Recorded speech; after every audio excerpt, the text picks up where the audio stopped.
comment Félix Houphouët-Boigny a évité à la Côte d'Ivoire le phénomène des gangs. Au milieu des années 1980, lorsque les gangs inspirés de ceux existant aux États-Unis ont commencé à naître à Abidjan, notamment à Cocody et Marcory, le président Félix Houphouët-Boigny a été très réactif en proposant à leurs membres de travailler dans la surveillance et la protection des bâtiments et événements publics. Et ça, c'est très important. Pour ceux qui ont vécu, souvenez-vous que dans les années 80, on parlait de John Pololo. Ceux qui étaient dans les villages. Quand les vieux viennent là, ils disent, Abidjan n'est pas bon aujourd'hui. On dit, il y a un bandit là-bas, là. Il s'appelle John Pololo. Et lui et puis son groupe là, ils ont piqué quelqu'un dans son ventre. Il a mouru. On était dans les villages. On entendait les vieux là parler de ça. Et quand il va à Abidjan là, il ne faut pas sortir. Oh. Il faut. La ville là, c'est pas bon. Oh. Hein? Donc c'était pas n'importe qui pouvait aller à Abidjan. Hein? On est resté dans ça. Comme Houphouët, c'était un dirigeant éclairé. Il a dit, bon, vous les bandits là, venez. Venez. Quand les bandits sont venus, ils disent, vous voyez les maisons là, la pyramide est haute là, vous allez surveiller ça. Et puis les bâtiments publics là, vous allez surveiller ça. Et puis s'il y a des événements publics là, on va vous mettre ça. Leur salaire c'était 50 000 par mois. Mais c'était pas petit, hein. On vous parle de 1980. C'est peut-être comme aujourd'hui 300 000. John Pololo, le prestigieux bandit de l'époque, fut sollicité pour convaincre ses petits. Un bon vieux père. Il n'a eu aucun mal à le faire et les gens se sont facilement mis dans les rangs. La rumeur parlait ainsi de VS, c'est-à-dire vagabond salarié. Et cela attirait de nombreux délinquants. Et donc sachez que la télévision là, dans les années 80 là, il n'y avait pas de télévision en couleur. Et puis télévision là, pour nous qui étions au village là, c'était chaque samedi soir quand il y a Ohara. On s'en va. Quand tu finis de manger, samedi soir même là, les Salikone là ne mangeaient pas. Avec les laines de la métousse là.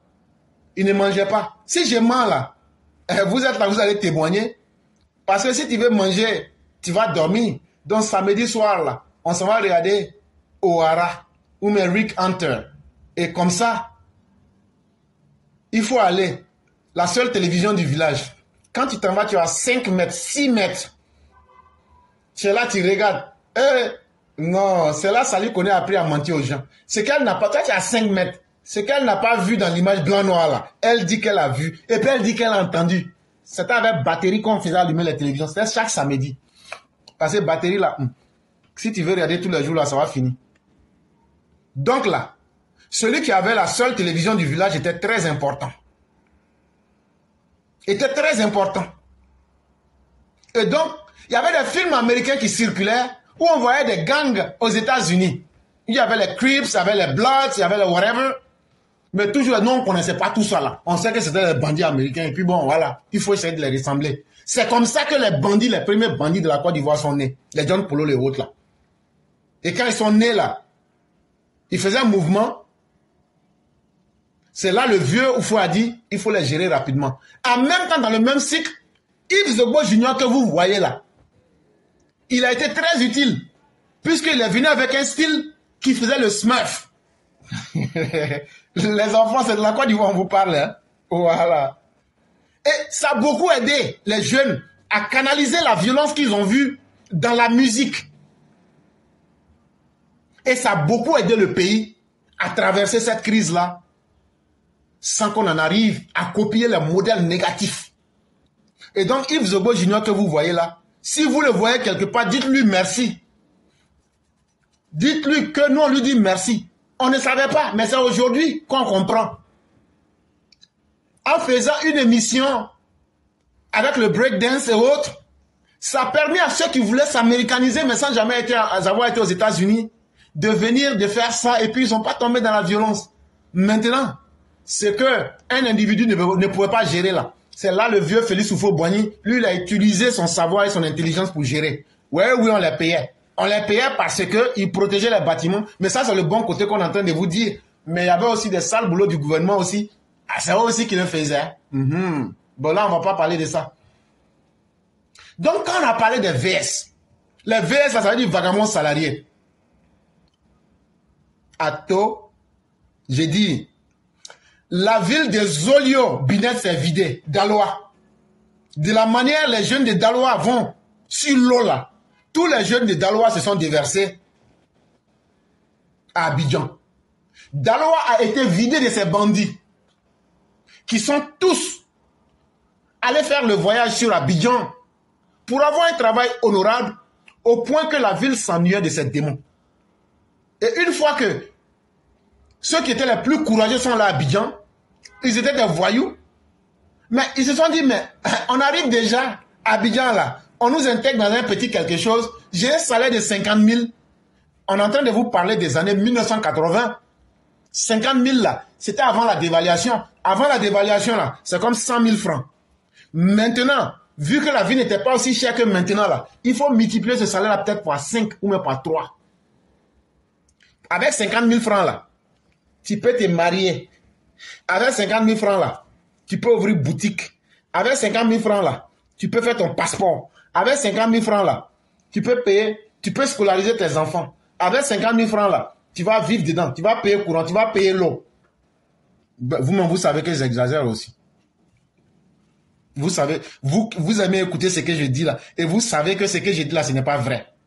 Comme avec 50 000, tu vas te marier dedans, le reste va rester. Tu vas payer l'eau, tu vas payer courant, tu vas payer scolarité des enfants, tu vas payer la nourriture du mois. Mais vous êtes là, vous m'écoutez. Et vous ne me dites pas que je suis en train de mentir. Non, ça c'est pour juste détendre l'atmosphère et puis plaisanter un peu. Mais en tout cas, sincèrement, ça permet quand même de canaliser ces personnes-là pour ne pas qu'elles tombent dans la violence pure et dure. Mais effectivement, le cas de Daloa qui est pris, c'est une vérité qu'on est en train de vous dire. Tellement la ville était devenue sereine, les gens même s'imaginaient, mais il n'y a pas quelque chose de mal qui peut arriver. Et Daloa est devenu tranquille dès. Ces derniers ne manquaient cependant pas de revenir le temps de leur congé, présenter les beaux vêtements et chaussures chères qu'ils avaient pu avoir honnêtement et susciter de nouvelles vocations. Et donc, ces mêmes bandits, ou si vous voulez ce qu'on appelle les vogos, ça leur a permis de se faire une voie honorable pour gagner leur vie. Parce que la vie des bandits, là, tu ne dures pas dedans.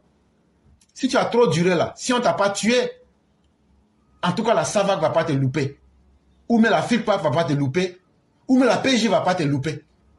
Donc là, tu as trop vécu dans la vie des bandits là. Si tu as trop vécu ces 10-15 ans. Et donc ça a permis non seulement de sauver la vie de ces jeunes gens, mais ça leur a donné une vocation pour dire on peut gagner la vie honnêtement. Oui, Sebago, Jean 501. Et sans oublier, quand tu viens aussi, tu mets calé sur tes yeux comme Babo.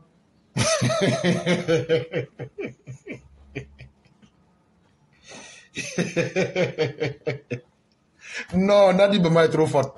Elle a transformé le vieux en masque. En masque. En pleine journée. Elle a transformé le vieux là en masque. Jusqu'à mettre calé sur ses yeux. Mais tout ça, c'est la vie. Tout ça, c'est la vie. On ne se plaint pas. Tout ça, c'est la gloire de l'Éternel des armées aussi. Et donc, il faut reconnaître le bien dans toute action quand cela vaut la peine d'être évoqué. Parce que ce sont des vies qui ont été sauvées, des gens qui ont été canalisés à comprendre que être vagabond là, ce n'est pas une vocation. Et donc quand ils venaient à Daloa, avec leur 501, avec leur Sebago, et puis avec quelques, comment on va appeler ça? Ils avaient des bracelets en blanc et choses là, en argent là. Ils avaient ça aussi. Nous on les regardait. Il y avait aussi les chaussures, il y avait aussi les Vans et puis les Sam Smith. Ils avaient aussi, c'était eux qui portaient ça.